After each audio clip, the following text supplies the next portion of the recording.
Amaya needs to go home like ASAP. She just needs to leave. It's just like the cast is so trash. What's up, you guys? I'm Janelle. I'm Ray. And you're watching BB Talk. With strong feelings and even stronger opinions. Yes, and we really want to double down on the pillars of what makes BB Talk so exciting.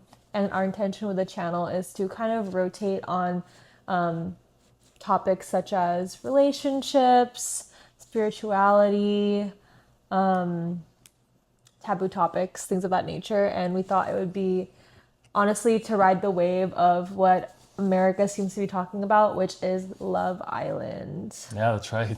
Yeah. Yes, y'all. Yes. Really quick, for reference, I started watching Love Island with Janelle over here when TJ first entered the villa. Yeah, that's when I started watching, and that's when Jeremy also got eliminated. Yeah, and I think I just want to preface this video. I know I don't have to say this stuff, but these are just our thoughts and opinions. We're just random people on the internet. We are not qualified to give relationship advice or anything. However, I feel like everyone always just talks about their views based on their life experiences, and because it's the internet and America, we have free speech, we're just going to share. And by no means, at least for me, for example, like I posted some of my thoughts on my personal TikTok, and we're going to get into it later, but it's just, none of it reflects race or things like that. It's just the people that we see and the behavior that we see, we are judging based off of that and not any other, part of who they are as people. And at the end of the day, it's a show. This doesn't determine who these people really are. We don't even know them. They don't even know us. So this is all just almost not a light situation, but we're just here to chime in on the conversation that has been open for all America to talk about. Yeah, so I true. feel like I had to say that. So. Yep, no, 100%. And in the meantime, if you want to leave a hate comment, please leave those down below. I'd really appreciate it. Thank you. Or a love comment. We would appreciate that too. We appreciate both because they're both good for us. So continue. All right. So I have a few questions, but I guess just to start off and just warm things up, what are your general thoughts on the season? Is this the first time you ever watched Love Island? Okay, so how are your sentiments towards, I guess, American reality TV from what you've seen versus like maybe Korean reality TV, or what are your thoughts on the show? Oh, yeah. So, because we've watched both Singles Inferno, Love is Blind, Yes. and Love Island now. And from what I've seen is by watching these American reality TV shows, they are, how do I say this? American. They are so American that they just there's no innocence whatsoever. Like this is just take it as far as you want. You know what I'm saying? And so the main difference between like watching like Singles Inferno, which is like super wholesome and like, boys trying to meet girls, you know what I'm saying? Just like very, not prude, but just like very like innocent almost. Compared to American reality. Compared to American reality dating shows, which is just like, oh yeah, just like kiss whoever you want, cuddle with whoever you want in front of the person that they're dating. You know what I'm saying? And it's just like, it's the epitome. It's really like the epitome of what America is about, which is just like ultra freedom. But it gets to a point where it's just like, wow, like there's no guidelines here. You know what I'm saying? Like these people are just trying to, they're just following the rules of the game. But the rules of the game are certainly very suggestive of what society in large is like, which makes sense why it appeals to a lot of people. Would you say it normalizes hookup culture? It more than normalizes it. It makes it so that, well, yeah, I guess normalizing is a good term. Like it normalizes the fact that you can just like make out with 20 other people, you know what I'm saying? Or you can just sleep with whoever you want to, you know? And my question is, what kind of precedence is that setting for the kids that watch this, the kids that watch these things on TikTok, you know what I'm saying? Because like I mean, you were young once too. You know what I'm saying? Like, not that you're like old now, but I'm just saying like you were 10 years old at one time as well, just like me. And like when you see these suggestive things, like they're very Jarring like, almost. yeah, like because when you see them for the first time, it's like that. I don't know what that's called. It's like that the novelty. Desensitization. It's desensitization when you're really really young, and that just makes it seem like all this stuff is normal when you're really young. So it makes sense why there's 13-year-olds getting pregnant in middle school, because they're just normalizing all of this stuff. What do you think? know? Is there a greater agenda to all this? Because it's so deliberate that a show, and of course, like we're saying these things, but we're watching it, right? It's like a train wreck. You can't look away. But it's like it's so clear that they are trying to make it have such a shock value. Do you think it's just for people to watch, or I think it all just comes down to money? But do you think there's like the conspiracy theorist in you? Is there like a greater agenda for the youth or something? To be honest, no. I mean, as far as it goes, I would say that it's all money driven, as everything is here in America.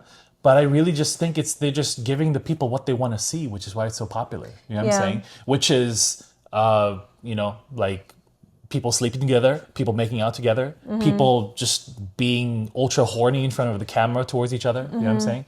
That's what people want to see. So they're just capitalizing on the fact that that's what people want to see because it's become so normalized. You know what I'm saying? So I don't think there's like a conspiracy theory that like, oh, we're programming the youth. Like, I don't think that's their intention. That's a symptom of it. But that's not their original intention. Their original intention is just to make money, right? Yeah, I think for me, as we're talking about this, it highlights a problem that I have in my own personal life and something that I see among the generation. It's because our attention spans are getting so low.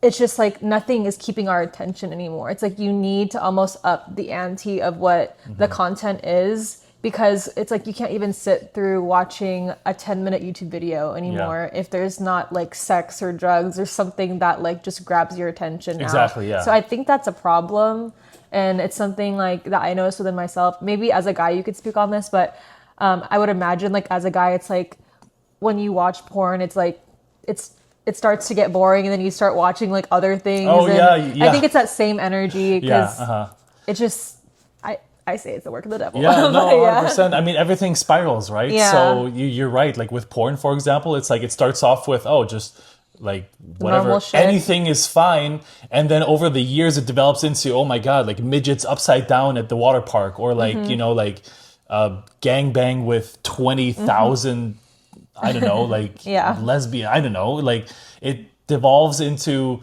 Because you're right. You need to keep upping the ante to get the same dopamine. That's what it is, the dopamine hit. Because all of it desensitizes you. Like once you experience something, it's like over time it's no longer enough.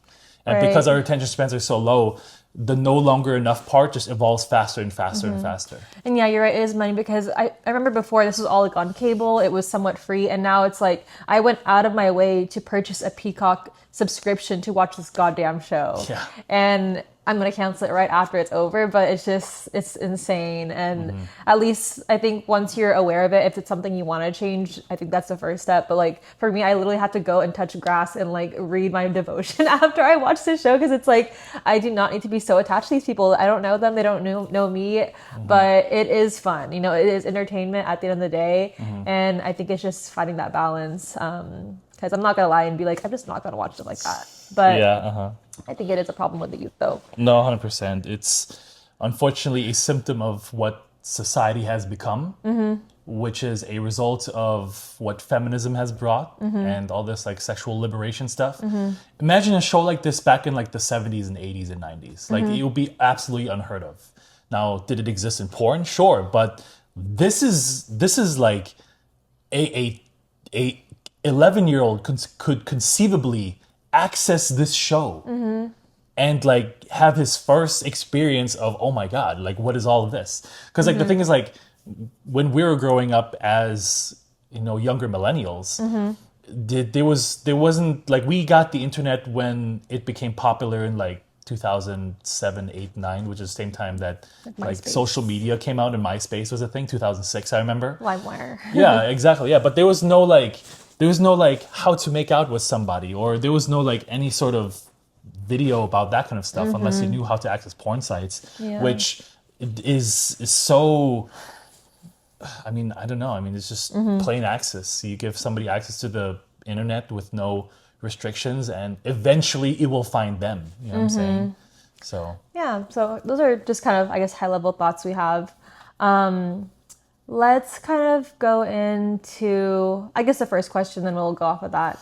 So, what are your predictions for the remainder of the season, or just your overall sentiments on key characters? Like, let's start off with one, like Huda. Like, what are your perceptions of her? What kind of taste does she leave in your mouth?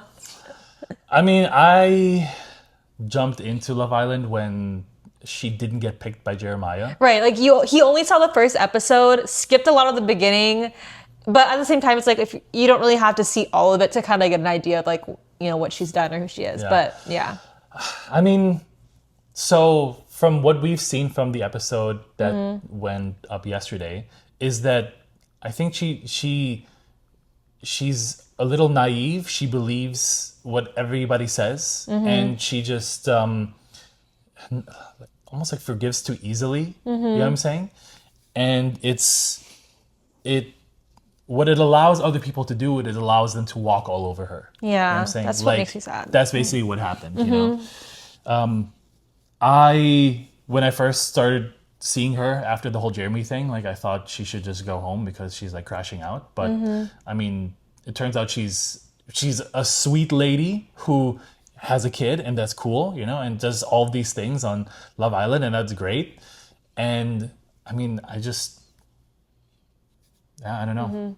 Yeah, I think it would have been more helpful if you had more context on her, but I can say this from my observations. I feel like she's displayed a lot of growth, and she's the type of person that women are intimidated by because she's just the whole package. I really feel that way. Like, is she perfect? No, but I really feel like every mistake she's made, she's self-corrected herself. It's messy as fuck, but like she looks messy doing it. And yeah, she could be a little naive and too forgiving, but I really feel like she has good intentions at the end of the day. And I just feel like she's always gotten this shitty end of the stick with her fellow castmates. Like they've always either, like when she was locked in with Jeremiah, that wasn't a good thing. And then when she broke up with him and she started branching out, of which her colleagues encouraged her to do, that's also not a good thing. So it's like, I think you're just intimidated by her at this point because she's gonna find a way to be at the top at the end of the show. But well, she certainly does what she wants, and she does what she wants irregardless of what other people think of her. Yeah, and that's great. But then the downfall of that is that once other people do start throwing like negative stuff towards her, then she gets seriously affected by it. So it's kind of like she's walking through the eggshells and stopping all over them, but then she gets affected when other people actually throw the negative stuff at her. Yeah, no, that's factual, but I think what you said, like, I think she does care a lot about what people think about her. Yeah, but does. It's like the show is very much, you're damned if you do, you're damned if you don't. So she's just like, I'm just gonna follow the best that I can, and people are gonna get hurt. And she seems like she is still reactive on how the girls perceive her. But at the end of the day, it's like, this is not Friends Island, girl. Like, these bitches don't give two shits about you. So I just wish she would stand up more. I think it was very noble of her to still save Adrina, even though that girl like does not give two shits about Huda. But she had her karma because she ended up getting kicked off the island. Yep. But And slimed. But anyway, okay, moving forward, I guess you can give more insight on these characters because you're a guy. What do you think about Ace? In terms of what?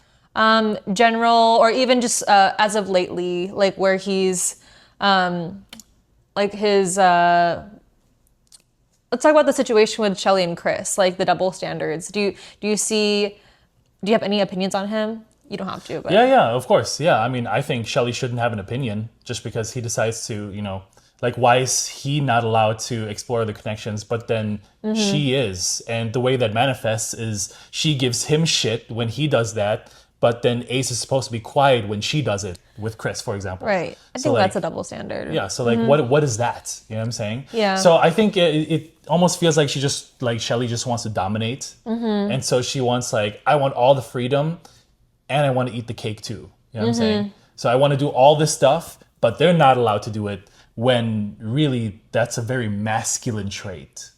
It's a masculine trait to say I'm allowed to do it and you're not allowed to do it, right? So it's almost like a little bit of a role reversal, and it certainly should force Ace not to respect Shelly anymore. You know what I'm saying? Are they still together?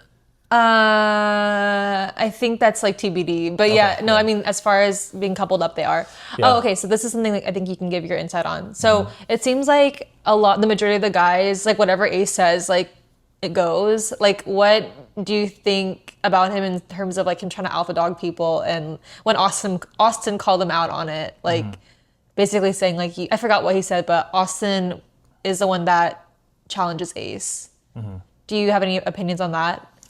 Not really. No. I mean, the thing is, like, I don't know why Ace would be like alpha dogging other people. I mean, is he like intentionally trying to like alpha dog them from what you've seen in the episodes? I think Ace really sees himself as a natural leader, which I can totally see that. I think coming from someone in a big family, like he has 6 siblings, and it's like when that happens, I don't know if he's the youngest or what. It's like you kind of someone has to step up amongst the siblings to lead. So I feel like maybe he was always the one that felt like a leader. So it just kind of translates into situations like this. Yeah. But I think I also sense like maybe he suppresses a lot of his insecurities with the fact that he wants to win and can lead. For example, like when he was talking to Austin, he like brought up something about his height, and he was like, yeah, Austin's like 6'5" and I'm 5'10", but I'm still over here speaking my mind. And it's like, no one asked how tall you were. And I think also, this is all speculation, but I don't even think his first name is Ace. I think it's like Steven or something or Alan or something like that. And he has like Ace tattooed on his back. So I feel like Ace was always just like a persona that he wanted to step into to channel, the confidence and the leader that he knows he can be. And I feel like he's only 22 years old. I feel like when you're a guy and you're 22, it's like, Oh, wow. He's doing a great job for being 22. Is he perfect? No. But it's like, I find myself wanting to defend him, especially with the situation with Shelly, because it's like, I feel like there's very much double standards a lot in the real world when it comes to guys and girls. But yeah, it's like, it felt like his feelings weren't validated with Shelly because she just is very masculine in that regard. And it's like whatever she says has to go for whatever fuck reason. Yeah. But yeah, that's that. I think this is a more controversial one that you and I have, but Amaya, what are your... Amaya needs to go home like ASAP. She just needs to leave. Really? Why? She 1000% just needs to go home like yesterday. Okay. So the thing is, I get it. She's an empath. She cries a lot. She's very emotional. That's fine. The thing that I think about that is Amaya's on Love Island to find love, right? Or possibly the money, who knows? Based on how empathic she is, probably love, right? So because she's looking for love and she's straight, she's trying to talk to the boys, the guys, right? Which makes sense. But the thing is, the guys that she's talking to aren't necessarily of her Spanish culture, right? So this is where my problem comes in, is she's talking to these guys and she is, like one of the big problems was like, immediately off the rip calling them like babe or love or whatever. And I get what Brian said makes sense, that yes, it's Spanish culture. That's a normal thing. That's fine. But for everybody else that's not in that culture, they wouldn't really understand. Right. They wouldn't understand it. And so to the other people, and see, here's the other thing. It's like when you say like babe or love or whatever, it devalues that word. Okay. It devalues it. It takes it from a top shelf word down to like a low shelf word, because it's like an everyday word. Yeah, an everyday word, because it's said so many times, it almost loses its meaning. You know what I'm saying? And for those other people, that's a top shelf word. I see. Like you don't call like somebody that you're trying to date like babe or love on the second date. You just don't do that, because that's a top shelf word reserved for when you're together. It's like if you're just saying I love you, like. Yeah, like right off the bat. Yeah, it's like if I say I love you on the first date, a little off-putting. Then yeah, it's like what precedent does that? What does the value of I love you now mean when we're actually married or together, for example, right? It takes it from a top shelf word down to a low shelf word, right? That being said, here's where my problem with Amaya comes in. Okay. She needs to go home, right? So the problem is she is trying to find a guy. The guys are telling her, hey, this is what I like and this is what I don't like. I don't like it when you call me babe on the first date. We literally just met. I don't even know your name. You know what I'm saying? Like, please don't call me babe. The guys are telling her what they want for her to express so that she can be successful dating these guys who are not necessarily of that culture. Yeah. But then she comes around and she's like, oh my God, like, they don't accept me, and I come as I am and accept me for how I am. And the entire time she's like, so there's a clash in her beliefs. It's like, I want to find love, but I want them to accept me as I am. Like right? unapologetically. Unapologetically. And the thing is, that's when the guys are telling you what they want to see in a romantic partner, and then you're like, no, take me as I am. That's a problem. Because now it's like, okay, sure, there's a cultural mismatch. Then, date somebody in your culture. That's fine. But then don't go around and complaining about the fact that the guys aren't accepting you when you may just not vibe, and they're telling you what they would want to see, and you just don't care about that, and you're just gonna do your own thing anyways. So Maya needs to go home, and she needs to date somebody that has more affinity towards her. Yeah, And that's it's not a the guys. thing for sure. That's not the guys on Love Island. It's not gonna be fucking Pool Boy Austin. I mean, No, literally, it yeah. doesn't matter anymore because he's gone. Yeah, and so it's just like, for me, it's just like, okay, well, the big problem is like, you're not willing to be flexible in how to approach your dating style, and you're also devaluing all of the top shelf words to make them just like everyday words, and it's just like, I mean, if we were first started dating and I call you wifey, and like, I'm treating you badly or whatever, what kind of precedent does that set for the word wifey? You know what I'm saying? Just a Yeah. hypothetical situation. I get it. So that's why I need her to go home, because she's continuously just going to get depressed and disappointed by the lack of the other male contestants' acceptance of her dating style. Yeah, I actually And she'll keep complaining, and with she'll that. keep crying, and and this is not a bad thing, but this is what's going to happen. She'll keep complaining, crying, and being upset that I'm not being accepted for who I am, and these guys don't accept me, and fuck these guys. And then all of a sudden, it's these negative beliefs about men as a whole. Yeah. You know what I'm saying? Because all the good and the other thing about all of this is like, all of the girls on Love Island are inspiring each other to be a hoe. You know what I'm saying? And so it's just like, when you have that support system of like the wholeness of all of it, and then you have the girls that are just like, I'm dominant, I'm fierce, I'm masculine, and I want my way, and I'm allowed to explore, and Ace, you are not, and I'm allowed to say babe to you even though we just met, and you're not allowed to be upset, and then getting upset when the guys reject that idea, I was like, during that scene where the guys were all ganging up on her, and I think Ace was saying something along the lines of like, you have to meet me halfway. I don't know. I don't know what they were talking about. I think I need more context in that situation, because it seems as if it was more than just the babe thing. I think maybe I think even Zach with a K, the Thai guy, she kissed him when they first were introduced, and he's like, I let you kiss me. I don't even know. I think he was just backtracking, because it's like, you didn't have to kiss her. I think he just wanted some action, and then Amaya was like the closest thing. But yeah, I see your viewpoint as a man, and I feel like if she wants to stay on the island, it's like, I think she's just kind of fucked, because I don't think the guys that are on that island are compatible for her, and I just see her getting out of this, finding her man elsewhere. But Yeah. I think Amaya is very much for like the female gaze. Like I would want her as a bestie and a friend, and I just want to protect her at all costs.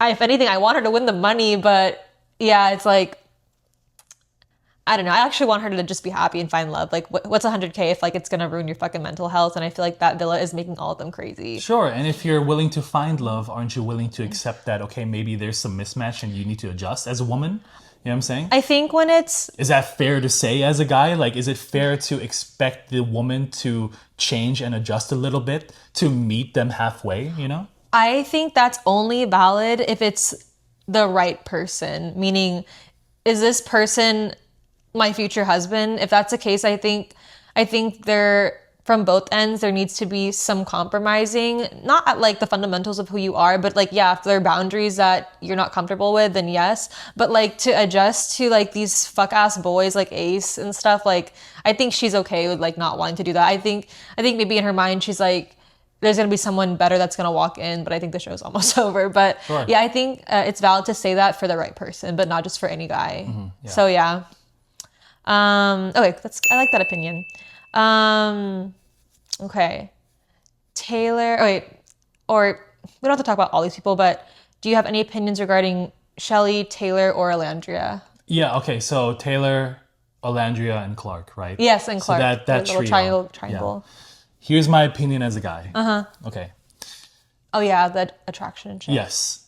So this is what I see. So Olandria and Taylor have been together from early on in the beginning Like for 3 like weeks? let's say 3 weeks, 6, I don't right? fucking know. And then after 3 weeks, Clark came in. Taylor chose Clark, right? So my problem with that situation is that Olandria thinks that because she has given like 3 weeks of her life to Taylor, that she's now entitled to him liking her back, right? And then when choosing her. Yeah, or choosing her. And then when Taylor met Clark, and they actually got along much better, and they have more affinity towards each other because Clark isn't like yelling and complaining and like being his mom all the time, you know what I'm saying? And Taylor likes that. He's like, oh, I'm a jump ship. And the thing is, time invested, I understand that for a woman, a time investment, like the time invested is very precious and very like, I'm giving you 3 weeks of my life. I get that. But that doesn't entitle you to make that person love you or be loyal to you in the circumstances of Love Island as the game show. Married, but also, yeah. But also the thing is, if y'all weren't closed off and you were exploring other connections, and Taylor finds another connection that he actually likes more, whether it's because she's pretty or she treats him better or she's just more feminine or whatever, then it's like Olandria is not allowed to be entitled to Taylor. Sure, she can be upset, but don't make the problem the fact that he doesn't want you. Make the problem the fact that, okay, like, maybe now I have to go and look for another guy because we're still openly exploring connections. And he just explored another connection successfully. And it's like, sure, jealousy could be a thing. But like the thing is, like, you're allowed to be jealous, but then don't use that to attack other people or be a bitch. You know what I'm saying? Like, don't use that to be like insulting towards other people or like outing other people's businesses. You know what I'm saying? Like, it just because somebody else chose somebody over you in a game show that's love and money related, like, don't be upset. You know what I'm saying? Like, take the L. I know you've taken L's from what it sounds like her entire life and on the show multiple times, like she almost went home. Like, take the L's because you may not win. You know what I'm saying? And that was a clear example of Taylor being the guy that gets to choose the woman. And he chose another woman.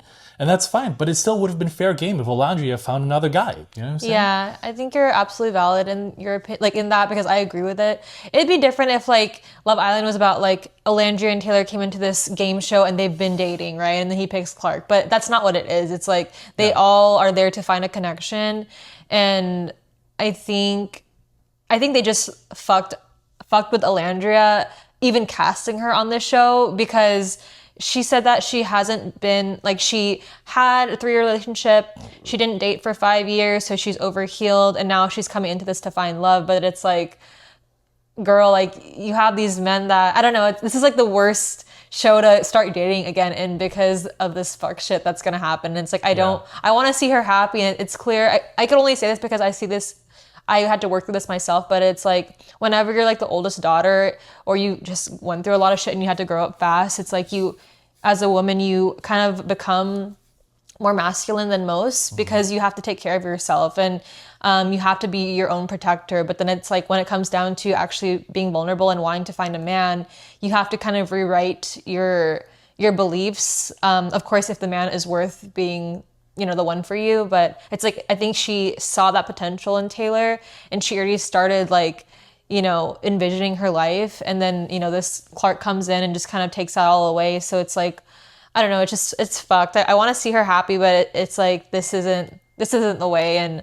I think this show just makes people crazy. It's the nature of the show. It's the nature of the game show. You know what I'm saying? Like, Yeah. yes, you've given 3 years of your life to somebody, and then yes, they choose somebody else immediately after. But then identify why that is. Yeah, Identify why that is first, and then see if you can grow from it. You know what I'm saying? Because you can either be angry and upset about the situation, or you can try to learn from it and figure out, okay, how can I be better next time? You know Yeah, what I'm saying? I think respectfully, she should have gone home that first time because it's like the producers knew it wasn't gonna get any better, but they knew like shit was gonna happen. That's why they kept her.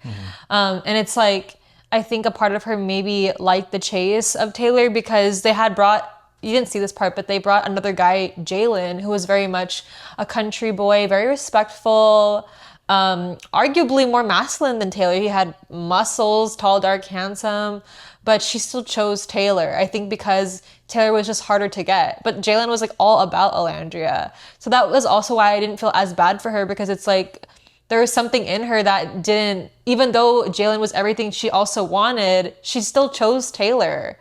So I don't know. Of course, this is just all we're being fed. Like there's probably more to the story than we know, but I genuinely want to see the girls and guys find who they're meant to be with at the end of the day. I just think the show is so limiting to that. Like these guys and girls, like they're not good compatible. They're not compatible with each other. Most of them. And then the other thing to that is when they were doing the voting yesterday. So first of all, when Ariana Madix announces that America has voted. What America has voted means is all the women that have watched the show and all the gays that watch the show, they have voted. Yeah, there's no male opinion in these polls. Like right? 1%, if anything. So when America votes, it's like all like 90% of the women or whatever the stat is, right? Vote, like the guys don't vote, right? That being said, it sucked to see that Clark had to experience like getting slimed and being like the least favorited in like 10 different like whatever because of a decision that Taylor made, and Taylor's decision was completely valid as a guy. You know what I'm saying? Like as a guy you don't want to stay in stressful relationships or stressful situations. And when Clark came along and it was not stressful and his relationship with Olandria was stressful, then he just decided, I just want less stress, so I'm gonna pick Clark, you know? And sure, he said, oh, I want to explore my connection with like Taylor and Olandria, sure. But the thing is, he said that out of kindness to not hurt Olandria's feelings, even though he was already leaning towards Clark. You know what I'm saying? He wanted to keep diplomacy because he didn't have the balls to tell Nick that we need to vote Olandria off during the last elimination. Right. After she was saved. She was saved, and then they did another elimination. And remember, it was like Clark and Taylor were on the same like bench, and they're like talking about who to save. And Nick was like, "Oh, we should save Olandria because she hasn't gotten a chance to blah blah do whatever." And in that moment, like the best decision would have been for Taylor to just say no. Like we need to vote Olandria off.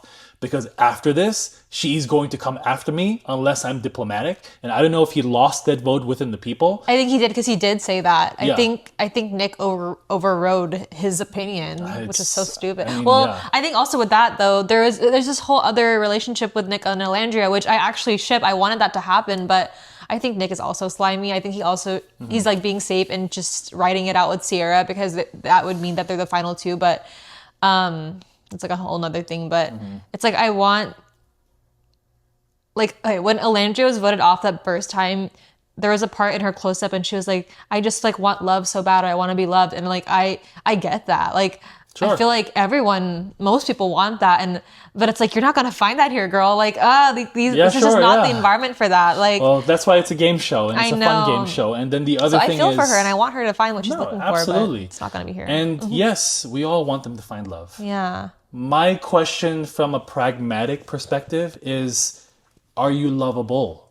Are you the type of person that a man wants to love? You know what I'm saying? And I'm not saying she's not. I'm just saying that is a very valid question to ask. If you want to find love, you have to be able to understand yourself to a point where it's like, am I lovable? Do I bring enough to the table to where I'm lovable to find this thing that I want? Because you could say, for example, I want a Ferrari all day long, but unless you take the steps to make the money to afford the Ferrari, you're just never going to get there. And it's the same thing with love. Like, yes, you want to find true love, you want to find your husband, but are you wife quality? Are you do you bring enough to the table to where a man would want to propose to you? You know what I'm saying? I think that's a more valid question here. Yeah, and I think because I see so much of my personal relationship journey in Olandria's situation, I think it's one of those things where she's healed. She's done all the healing she could on her own, but it took something like this show for the next phase of healing to present itself, because that's kind of what happened to me and you. It's like once we were in a relationship with each other, those toxic masculine things came up, and that's when I had to self-reflect. But it's like, you really don't know those things until the next phase when you're actually with the person or you're being tested in those situations. So I think it's like the most hardest way to learn, but I think they're all gonna have visual things to self-reflect watching the show back. So Yeah, sure. So yeah, I guess last question: who do you think will be the final two, or who will win, or what are your predictions for the end of the show? It's just like the cast is so trash I that know, like it's I can't predict it. You know what I'm saying? The cast is- Like I'm just like, my speculation guess is Nick and Sierra, because they're closed off. They got something good going. You know what I'm saying? Yeah. They seem like they are the furthest developed of the couples there. Will either of them certainly choose the money in the end? 100,000%. 100%. It's like, would you want 100K, or was it like a $250,000? I don't even know. $250,000, or this girl that you have seen kiss other people in front of you. You know what I'm saying? It's like you meet these people for the first time, and sure, you want to know what they're like on the outside, and you want to know like their phones, and like people wanted their phones back and stuff like that. But it's just like, you've seen your girl hook up with like 10 other dudes in front of you, is within knowing this person for less than a month or two. Is that really who you want your future wife to be? So therefore, I think that the final couple will choose the money instead of the relationship, if that's what's going to come down to. This is like an evil take, but it's like, if Peacock doesn't remove Sierra, I almost want to see them win, only for Nick to just run away with the money. I don't know if that's how the show works, but that would be the ultimate karma, if she is deserving of that type of karma.